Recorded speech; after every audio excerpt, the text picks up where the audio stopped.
I do have a beast, the 48 kilo bell. I can see you smiling. Who do you want to be when you grow up? If I'm too comfortable, I'll often leap out and go do something. So 2-3-5, 2-3-5, 2-3. That's 5 sets. Each of us tends to have our own little life rhythms. My schedule makes that a challenge. A friend of mine, sure, it's a friend of yours. Yeah, I know that ploy.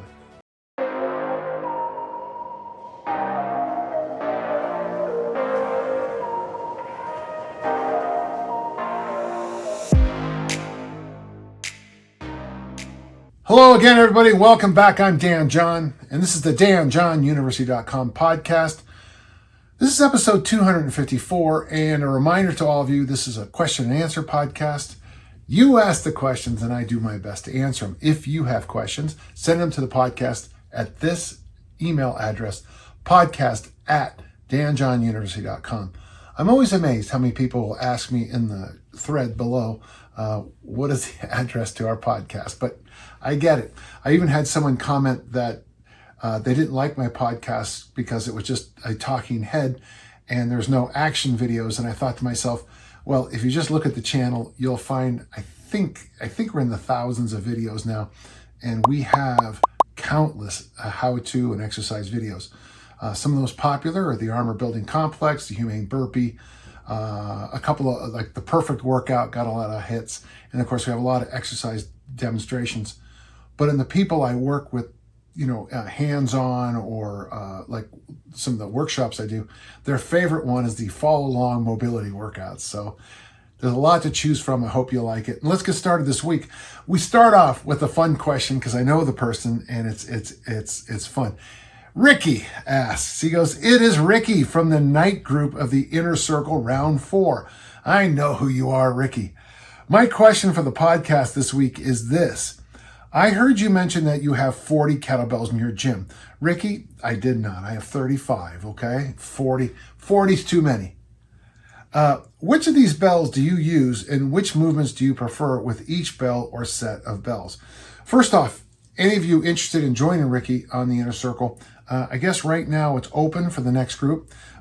So the website address is danjohninnercircle.com.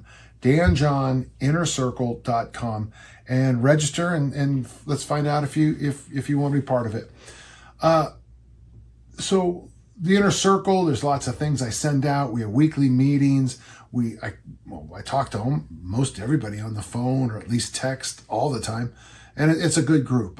Nothing magical about it. It really is kind of like my intentional communities. All my intentional communities. I have one, the workout group, I have a financial group, and then I have the Inner Circle. The most important thing is trying to tell people what you want and then be held accountable for it. And there's no secret there, is there? He asked a good question though, and I appreciate it, Ricky. So when you have a lot of bells, what do you do with them all? Now, one of the things like today when we worked out today, we had 7 people. We probably used, if I said 14 to 20 different kettlebells would be true. What I use my kettlebells for, let's go. Let's start with the big one. I do have a beast, the 48 kilo bell.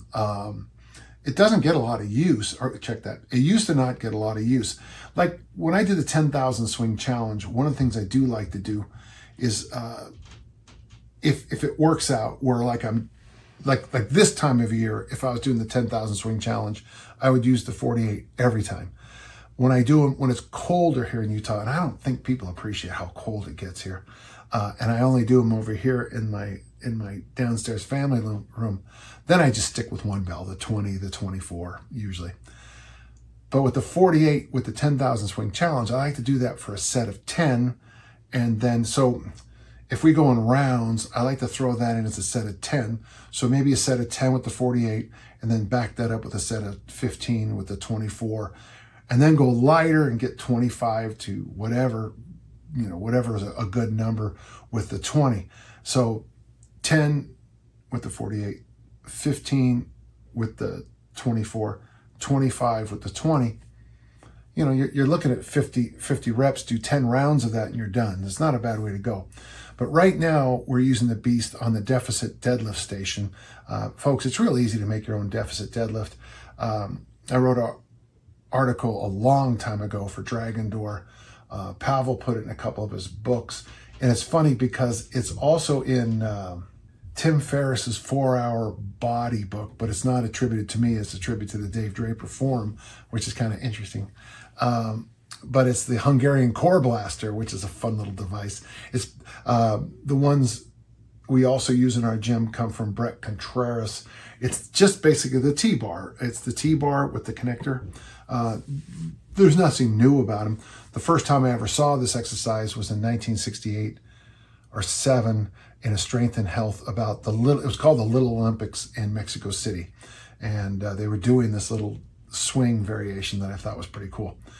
So the deficit deadlift, you get, ours is about, so we have two, I use Sorinex's blocks.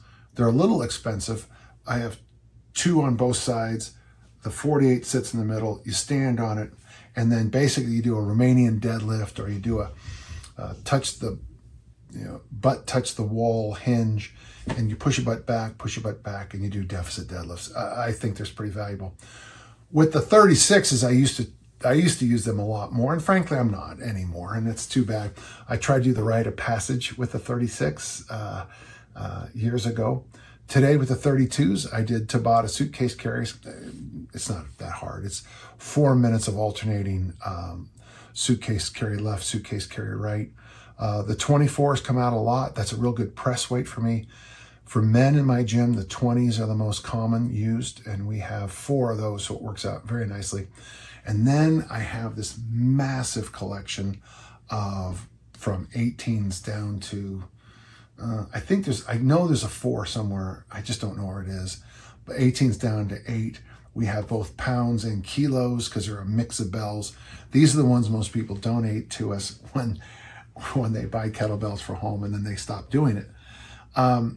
Today with my female throwers, there was a time where I think we had every double out there. Emily, my great discus thrower, she was using the 18s for the ABC. The other day she did 40 rounds with it, which is kind of impressive if you ask me, for a female college thrower. We were doing seesaw presses with the throwers. We were doing double kettlebell rows with it. So, and then I also had my javelin throwers were doing Bulgarian split squats, and they were using kettlebells.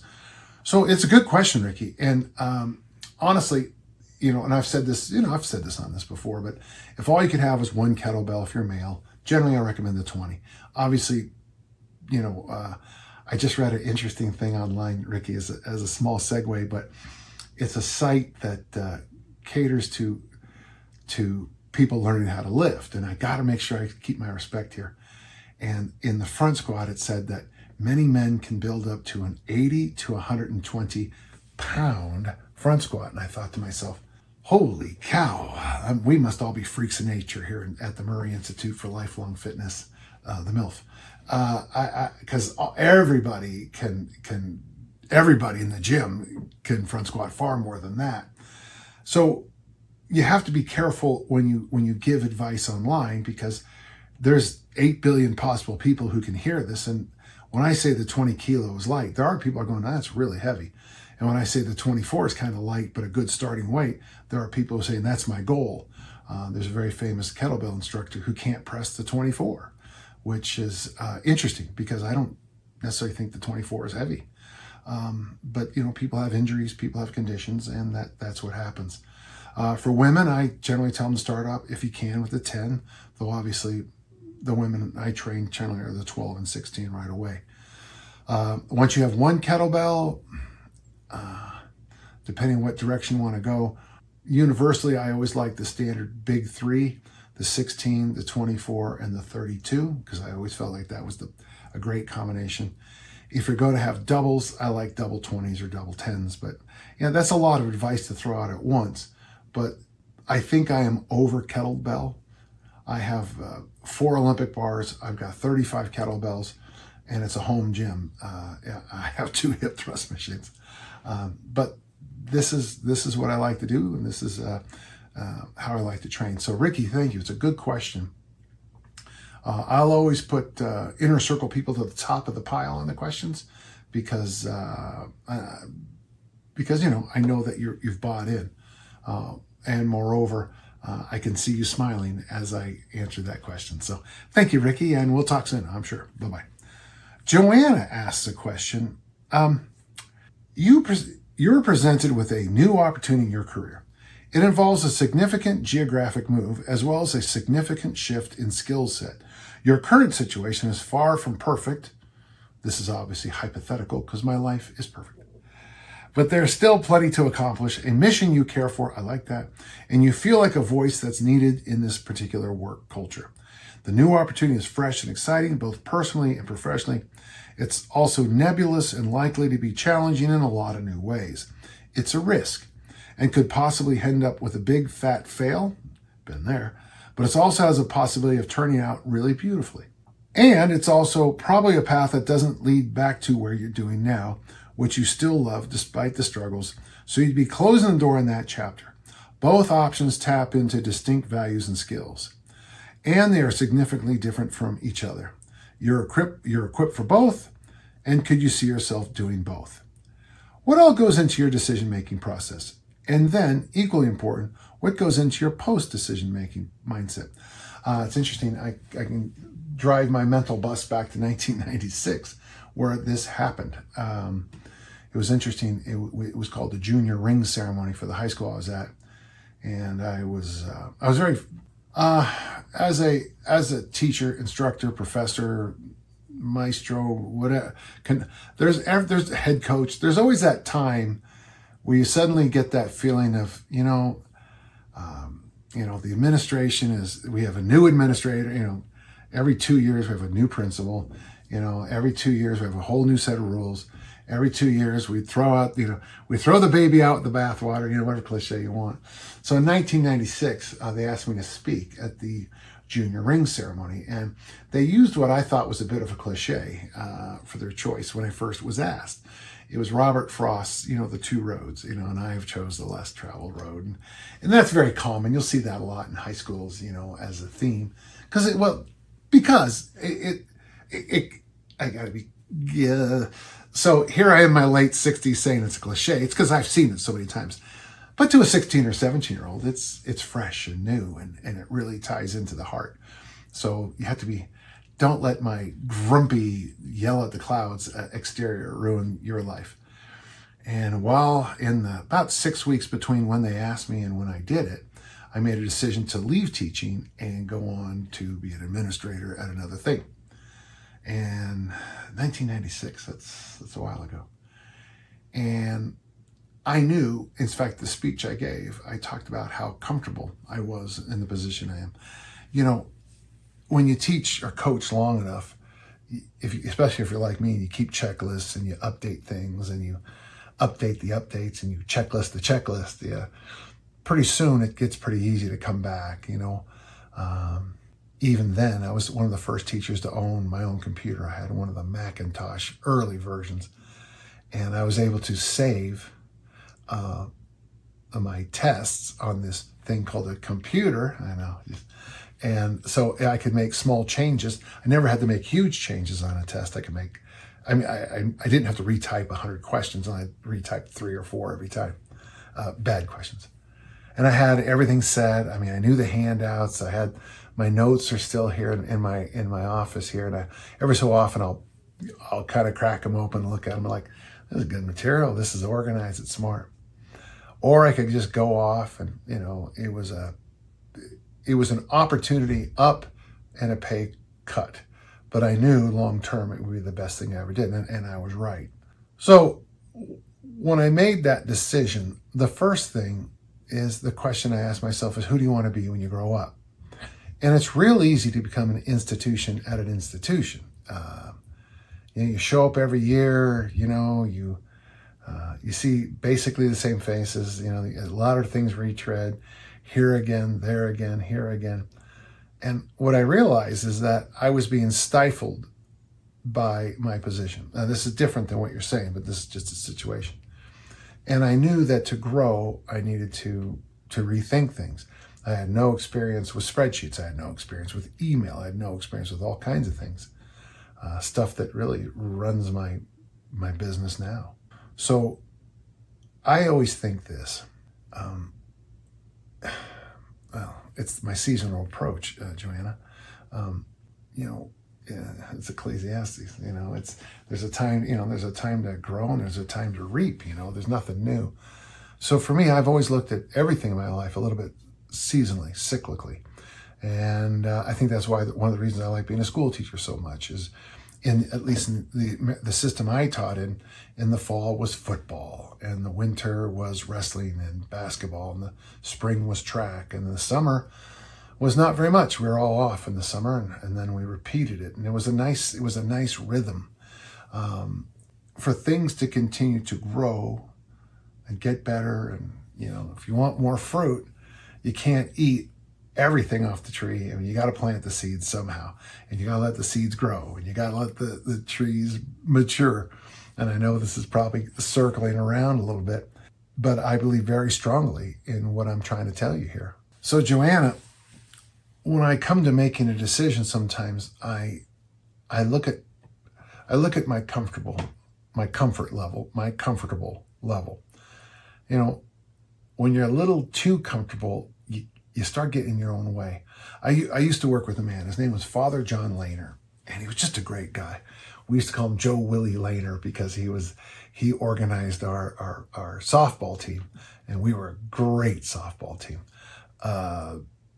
And he said to me something that really helped me with this idea.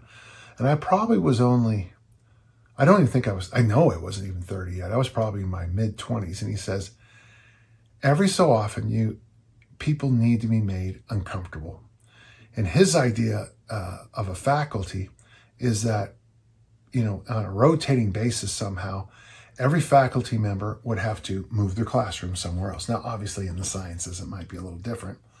But his idea is when you go into a classroom and the same pictures are up on the wall that have been there for 20 years, that teacher's gotten too comfortable. When this works out very nicely. When they're reading their notes, and the paper is so old, it's yellowed, they got a little too comfortable.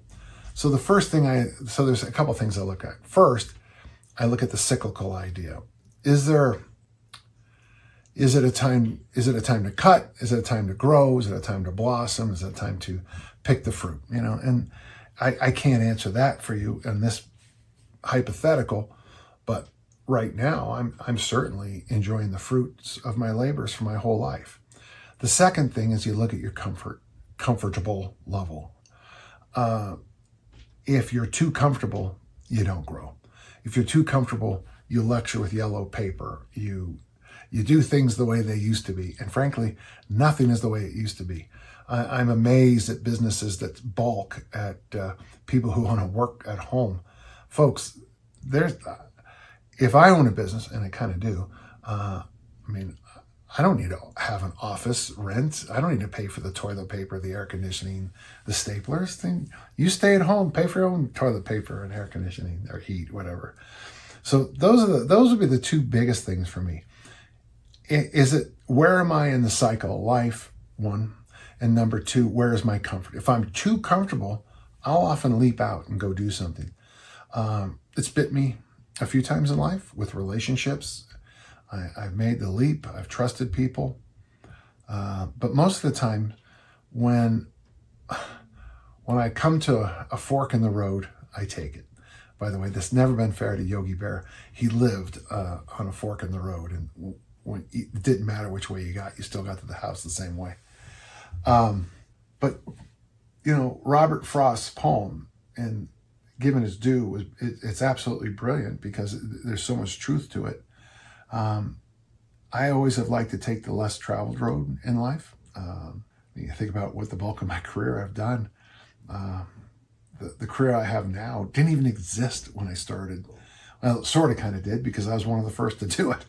But which is just weird to think about. In 1979, when I became a strength coach for a university, I was probably one of the first ever, which is just strange to think about it. But here we are. So that's how I kind of make decisions. It's a little different. There's a lot of me folding my arms doing this when I'm making a big decision because I'm thinking about all of it. And the final thing, the third big point I would make is, and this is a tough one because you might not be able to, some people listening can't do this, but I go with either what you want to call it, your gut or your heart, whatever you want to go, the inner voice, your intuition. Whenever I've done, all right, that seems right, I'm usually pretty close to being right. When I get asked to do something or prodded to do something, almost universally, it is the wrong thing to do. So just a few thoughts, and I hope that helps. After I make a decision, the word decision, the word "sizz" in the middle, scissors, homicide, suicide, it means to cut. And I got to tell you something, Joanna, I am blessed with a gift. When I make a decision, I don't look back. There might be times, maybe at a party or something like that, or maybe having a cocktail on a deck, someone will say, "Do you ever miss this?" And I'll be like, "Yeah, I do." But most of the time, once I've made a decision, I just stick it out. That's the hardest thing I do have with some of the athletes I work with now or clients I work with now, is that they tell you they want to do something. I made this decision, and the decision is, there's no decision at all. They just, pushed air across their vocal cords and made sounds. They didn't really make a true decision. We cut off all those other options. So for me, I don't have post-decision fatigue at all because, this is what we decided to do and do it. By the way, if you're a leader, you're going to be surrounded by people who like to second guess decisions. Get those people out.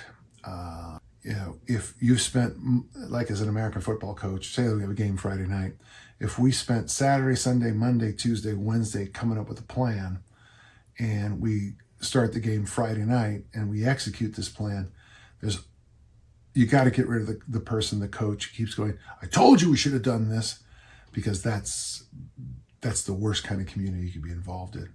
And I've been there too. So I hope that helped. Good question, and thank you. We got a question from Jake. I don't really... Okay, Jake says this. How have non-traditional rhythm cadences impacted your training and coaching career? In some ways, I can see your 2-3-5 approach to achieving 10 reps as an example of an alternate time signature.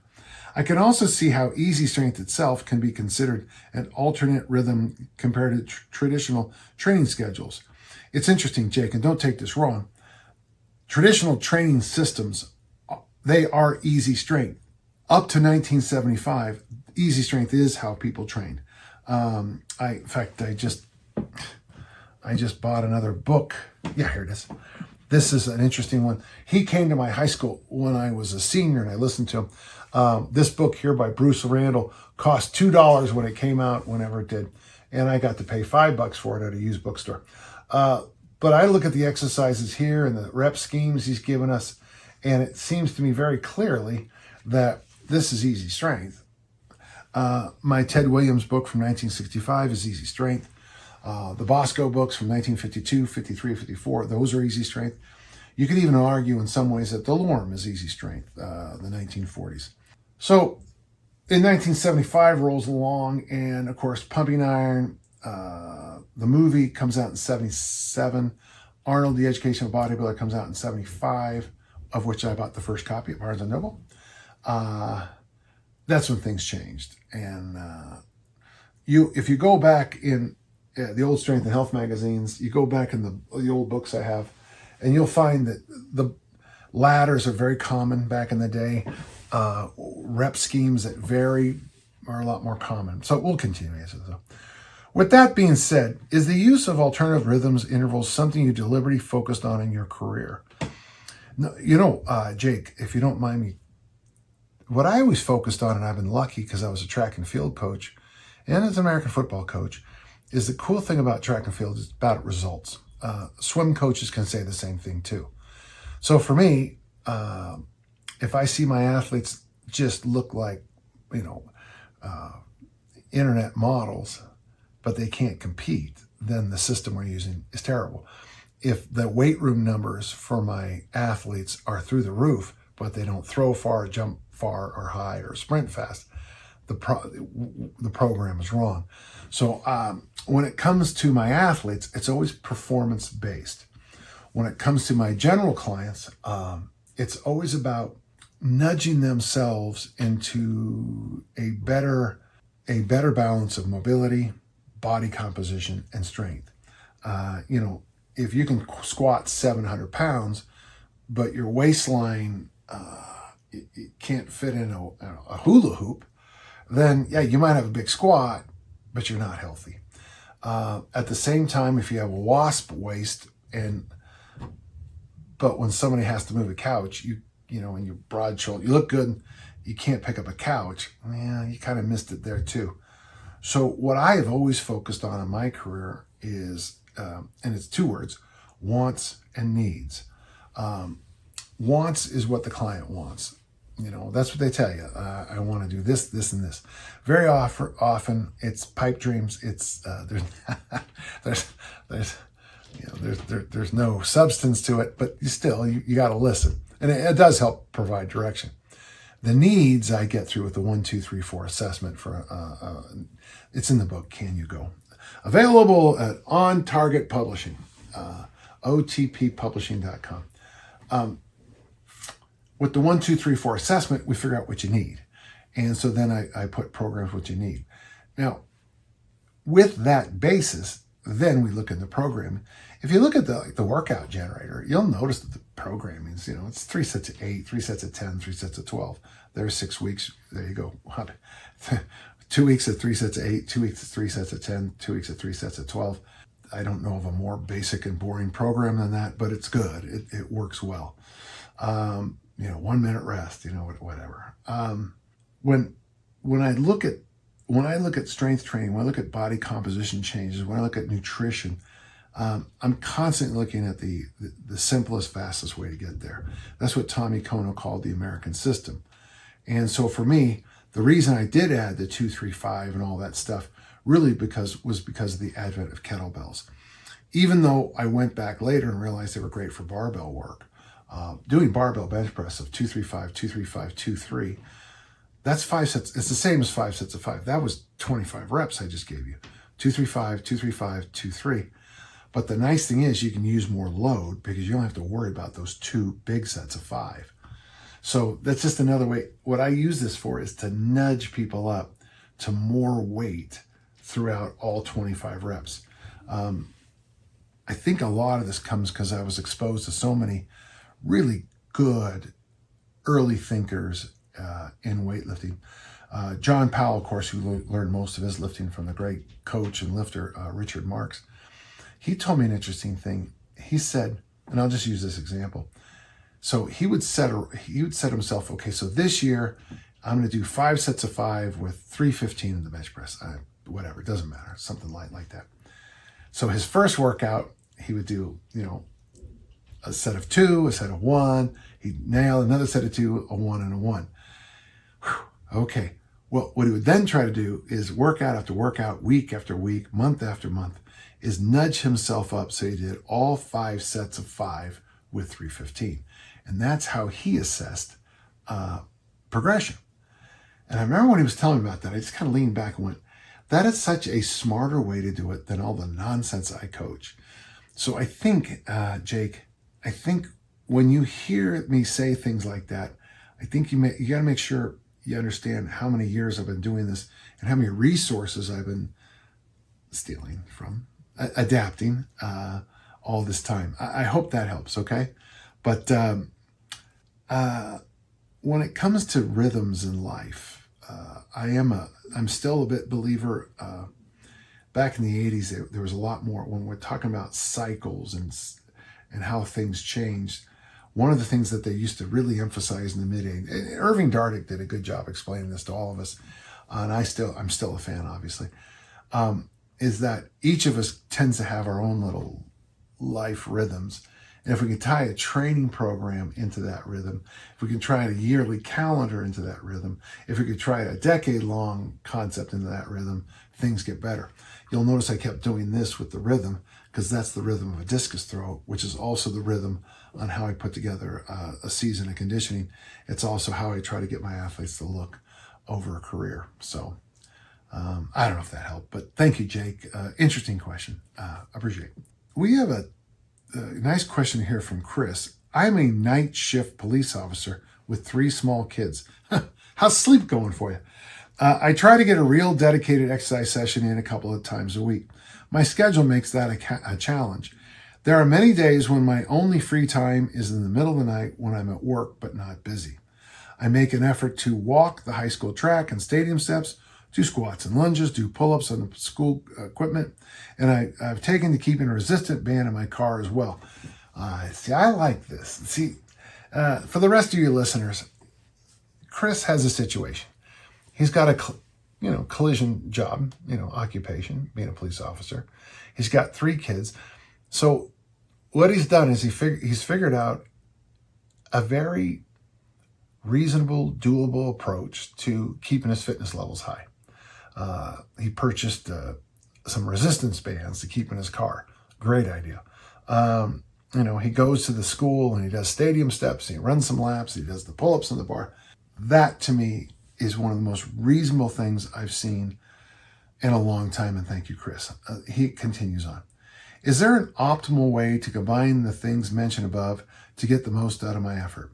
I know that kind of program won't necessarily lead to gains, but I'm trying to at least stay healthy, strong, and mobile.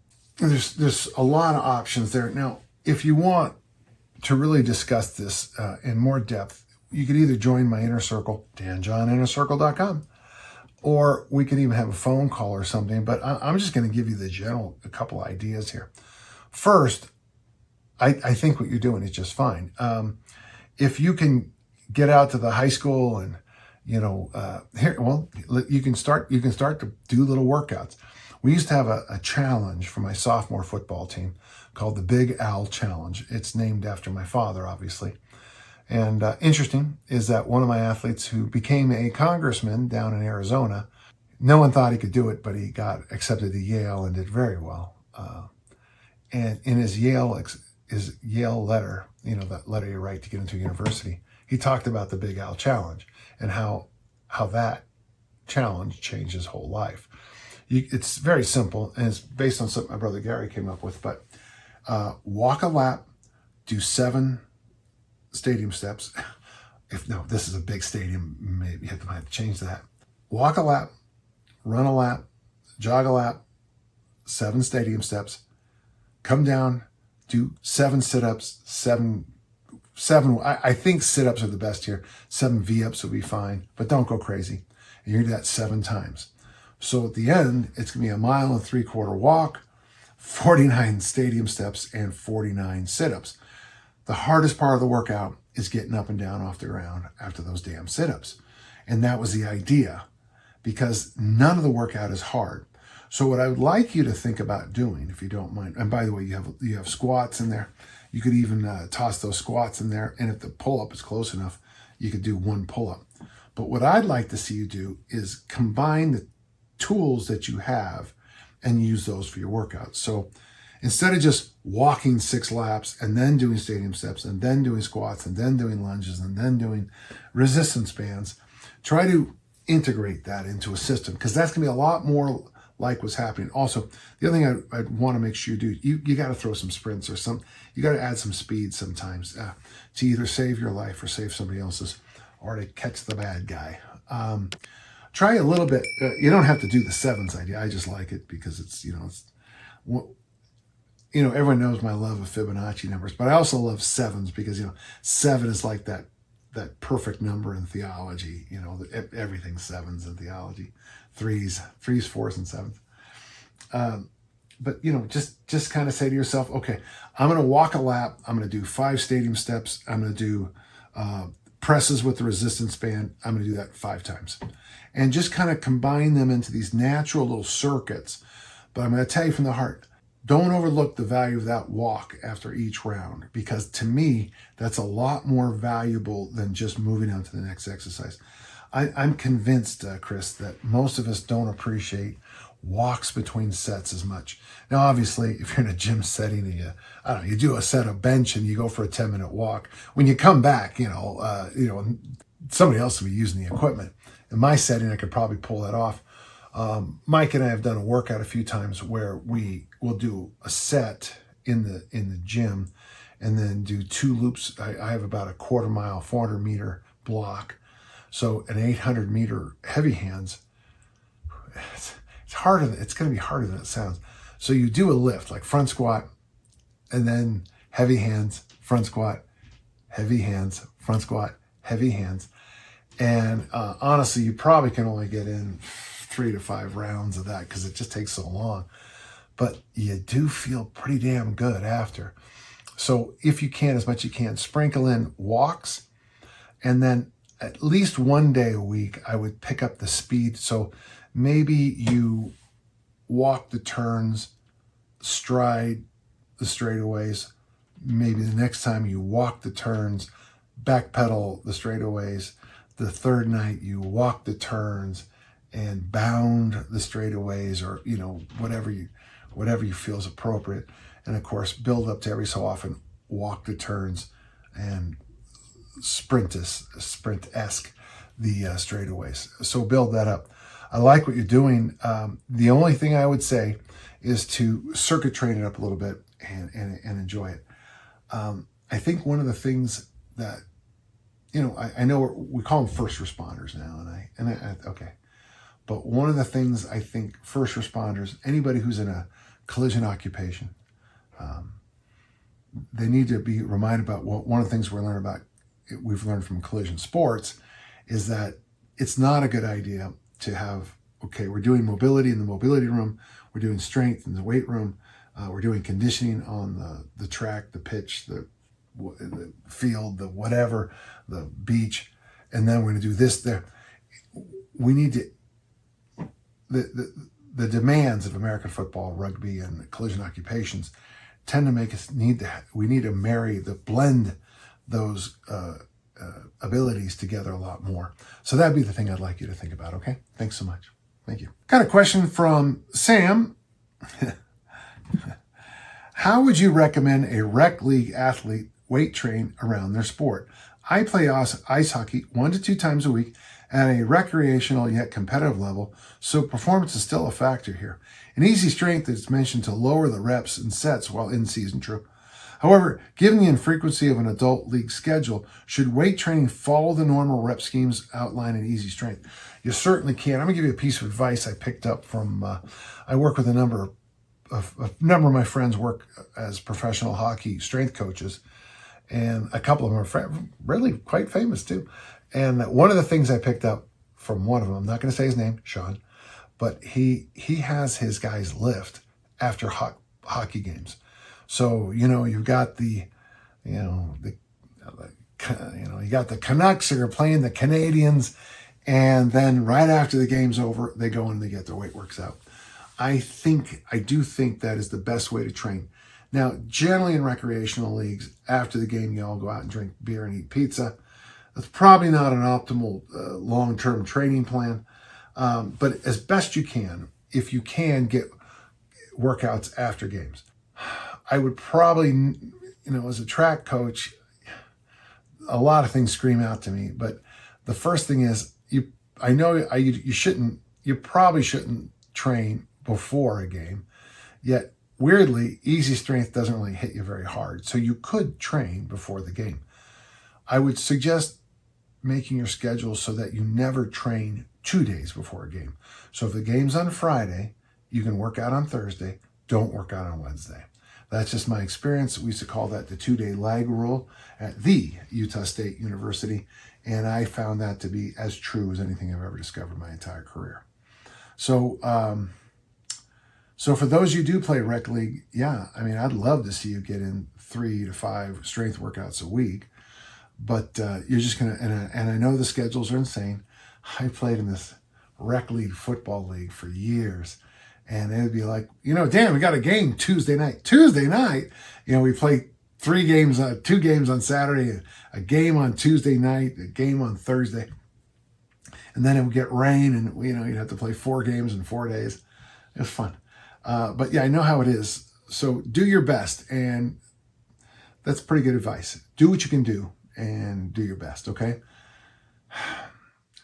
I always think it's funny when, I'll be at a university and a student will say something like, well, that's not very scientific. And I just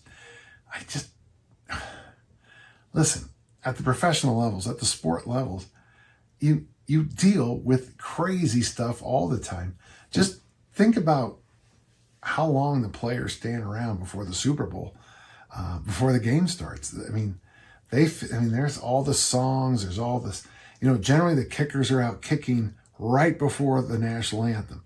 Generally the quarterbacks are throwing the ball, but they can't at the Super Bowl because they've got, 2,000 dancers. They've got all the pyrotechnics. They've got somebody singing our national anthem in a way that was, you can hear, if you put your ear like this, was it Sir Francis Key? Francis Scott Key? You can hear him spinning his grave sometimes when you hear the song being sung. And then after that, they have to, then they have all the honorary captains walk out in the field and they have to introduce everybody. And I hope you're following my point. I was ready to play an hour ago and we're still just standing around. The realities of sport are the realities of sport. And if you're in a beer league or a rec league, the game's supposed to start at 8 and something happened 2 games before, so it's now 8:30, 8:45. You look at your cell phone, you're getting calls from home about the kids need something, and now you go play. So I get it. But no matter what you do, Sam, it puts you ahead of everybody you're playing against because nobody else is doing this.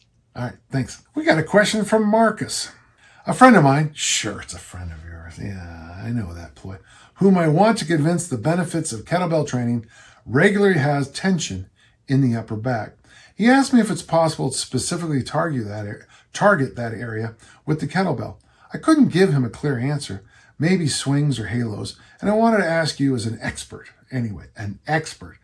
Well, there's great value in the kettlebell, the dumbbell, the barbell, resistance machines, resistance bands. And when somebody has something along this line, now the first thing I'm going to ask you, Marcus, make sure there's some kind of clearance. If there's a disease involved, if there was an auto accident involved, if there was it was a childhood trauma or something like that, we got to deal with that at that point. The second question is, has the person seen a physical therapist, a physio, or a chiropractor, or even a medical doctor, or a good masseuse? Because sometimes a good masseuse, now, I hope you keep hearing the word I'm saying before masseuse. I'm saying a good masseuse. I mean, the difference between a good masseuse and someone who just graduated from massage college is often, it's just like a different, it's like going from the top of the Himalayas to the warm ocean. They're not this. It doesn't feel like it's the same planet, So clear it. Make sure it's okay. Make sure it's nothing too fancy. Now, for me, one of the things I'm just ballparking and guessing here, Marcus, is most of the people I work with now spend way too much time on their desk, way too much time on their phone, in their car, slumped over. And a lot of people feel the tension in the upper back. So now I gave a workshop 5 years ago, 5 years ago in England. And someone made fun of me on Instagram for referencing Yanda, Janda. I still have great respect for Yanda. He was the Czechoslovakian therapist who had polio, and looking at his own experience and his clients, realized that certain muscles and certain issues happen. But it was great because he gave strength coaches a template for helping others as they age. Whether or not, it's like arguing whether Einstein or Newton was exactly right about everything. Well, they're right about a whole bunch of things that changed the planet Earth. And the things they were wrong about, well, it's okay. Yonda really emphasizes, especially as you age, that the pecs, the hip flexors, the hamstrings begin to, tighten. They begin to shorten. The biceps would be the other one that I usually reference. So, and I always worry when people are bench pressing and curling and doing leg press and all that, is that they're actually emphasizing the muscles that are shortening. And then certain muscles get weaker as we age. The shoulder family, the deltoids, the triceps, the ab wall, and the glutes. So one of the things I really have emphasized, and this goes all the way back, no question, to 1998, is the overhead press and the glutes. And it wasn't my information. When I first came online, I was invited to a very specific forum. The name doesn't do well in history, but these were women who had all lost 100 pounds using Atkins. And it was just a great, great forum. And the women almost universally agreed that in the weight room, you needed 2 exercises: the overhead press and either the squat or deadlift. Now, we didn't have really the modern kettlebell swing yet. And we had the hip thrust, but not like how the hip thrust is today. So if I'm working with somebody with tension in their upper back, a couple things I would do. I would stretch the pecs, I would stretch the biceps, I would stretch the hip flexors, I stretch the hamstrings. If you look up here on my YouTube channel, you'll find an exercise called the Stony stretch, STONEY stretch. The Stony, there's a long story behind it, but the Stony stretch is kind of my one-stop shop for mobility in those movements. It's a very simple suspension trainer move. You can also do it with a stick, a PVC pipe, or whatever. And then, of course, for most people, and this is why I would like the kettlebell for this friend of yours, the half kneeling press, because you're going to stretch that hip flexor while you're getting that overhead press in. Of course, I'm a big fan of the seesaw press. See my book, Armor Building Formula, available at danjohnuniversity.com/bookstore. I talk a lot about the alternate press, the touchdown press, the seesaw press, and of course the double press. Press. I can't get people to press enough. The program on with what I'm doing with Mike Brown right now, today we did 10 sets of 4 in heavy in the military press, and I supersetted them with hanging bent knee leg raises, and I had warmed up with the squat snatches, and then we did suitcase carries. Well, I think for a 67-year-old man, I think that's the way I should train, because a lot of that workout today was to do this to me, to take care of this. And I have noticed in my life, when I'm here, there's no tension here. When I'm here, that's when I'm always doing this, okay? Your mileage may vary. Your friend's mileage may vary.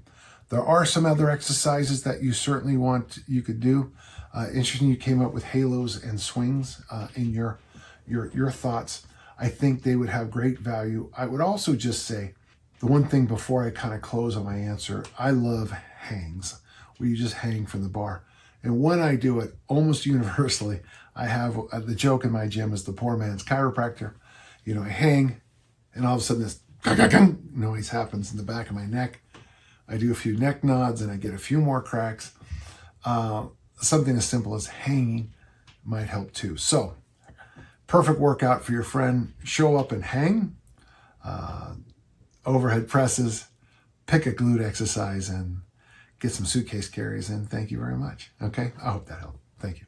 We got an email from a guy named Peter, and Peter says this: my name is Peter, and I'm a 44-year-old male.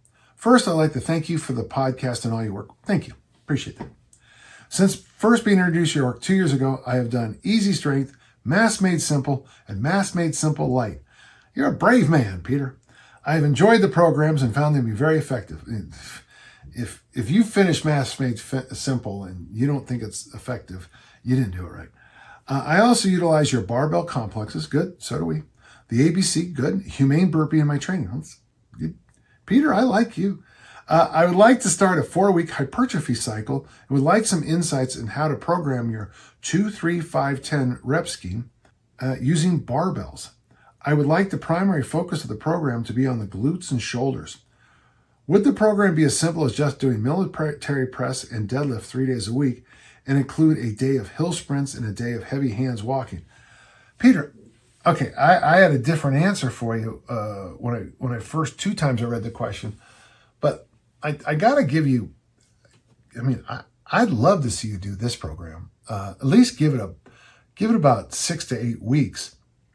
So, gentle listener, so he's thinking 3 days a week of military press and deadlift, which is wonderful.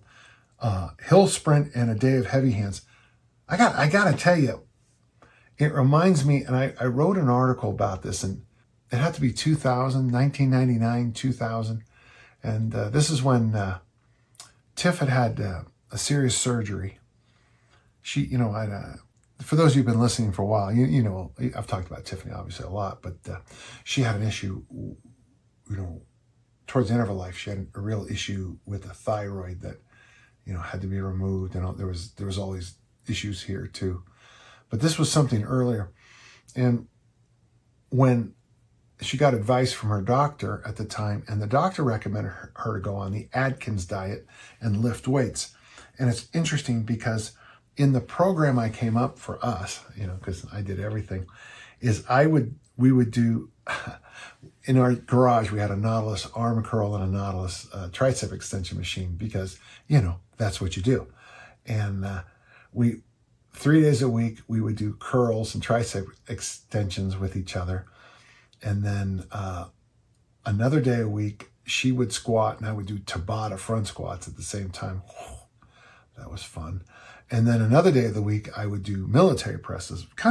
It's not completely different what you did, but my emphasis as a thrower at the time, this is when I was still recovering from an injury, which is basically a story you could say about me every day.